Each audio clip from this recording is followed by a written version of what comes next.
L'Ermitage occupe une place de choix parmi les musées du monde.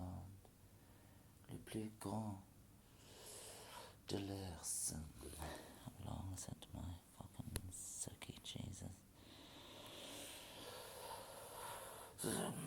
L'Ermitage occupe une place de choix parmi les musées du monde. Le plus grand de l'Est.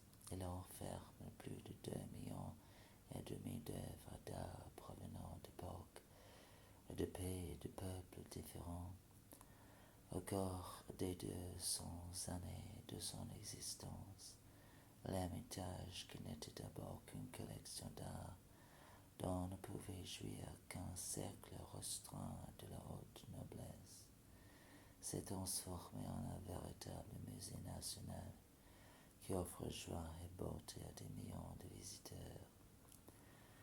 L'histoire de l'Ermitage est intimement liée à celle des édifices où se trouvent aujourd'hui les collections du musée, reliés les uns aux autres par des passages couverts. Le palais d'hiver et les trois bâtiments de l'Ermitage, connus sous les noms du Petit Ermitage, Vieil Ermitage et Nouvel Ermitage, forment un peu plus beau ensemble de la ville. Le palais d'hiver de splendide style baroque a été construit de 1754 à 1762 par l'architecte Bartolomeo Rastrelli. 1700 à 1771. À l'intérieur, l'édifice a dû subir de fréquentes modifications. Ainsi, au cours des années 1780 à 1400, Giacomo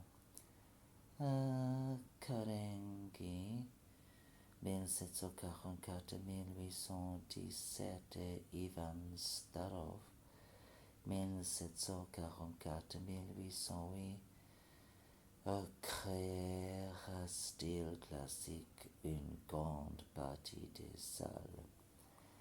Ces remaniements se poursuivirent au cours des 30 premières années du XIXe siècle sous la direction des architectes Carlo Rossi, 1775 à 1849, et Auguste Montferrand, 1786 à 1858.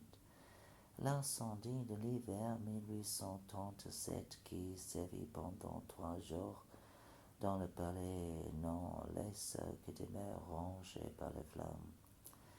Les travaux de restauration effectués sous la direction de Vassili Stasov, 1769 à 1848, et d'Alexandre Briolov, 1798 à 1877, furent terminés vers le printemps 1839.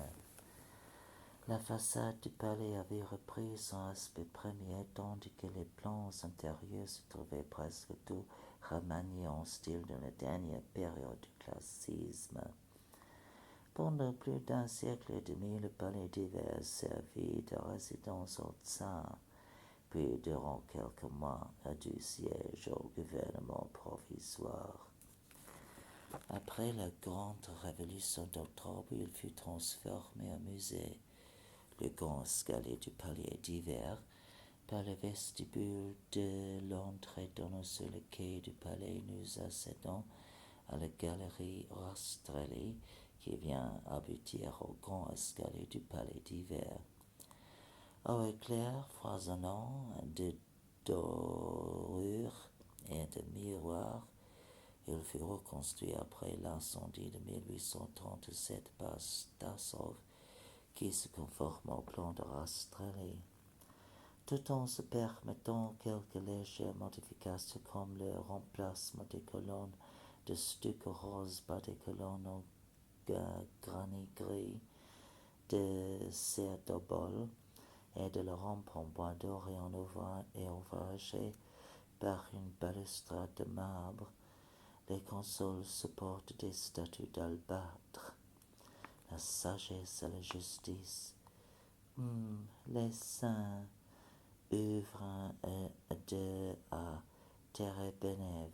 La majesté et l'abondance œuvre de haine ustinove. La fidélité et l'équité œuvre de haine. Mercure, œuvre de Manuelov, et la muse, œuvre d'Hermann. Dans la niche centrale du palier inférieur se trouve une statue de marbre, œuvre anonyme du XVIIIe siècle, l'allégorie de l'État, la souveraineté, la plafond du XVIIIe siècle représente les deux dieux de l'Olympe. La fondation de l'Ermitage au Pont date de la fondation de l'Ermitage l'année 1764, année où le palais s'enrichit de 225 tableaux achetés chez Gotskowski, commerçant de Berlin qui avait rassemblé une collection pour le roi de Prusse, Frédéric II. Les revers de la guerre de 7 ans ayant complètement épuisé les finances royales de la Prusse, la collection échut à l'impératrice de Russie Catherine II. Ce premier lot fut suivi de nouvelles et nombreuses acquisitions faites de l'étranger et provenant de différentes ventes.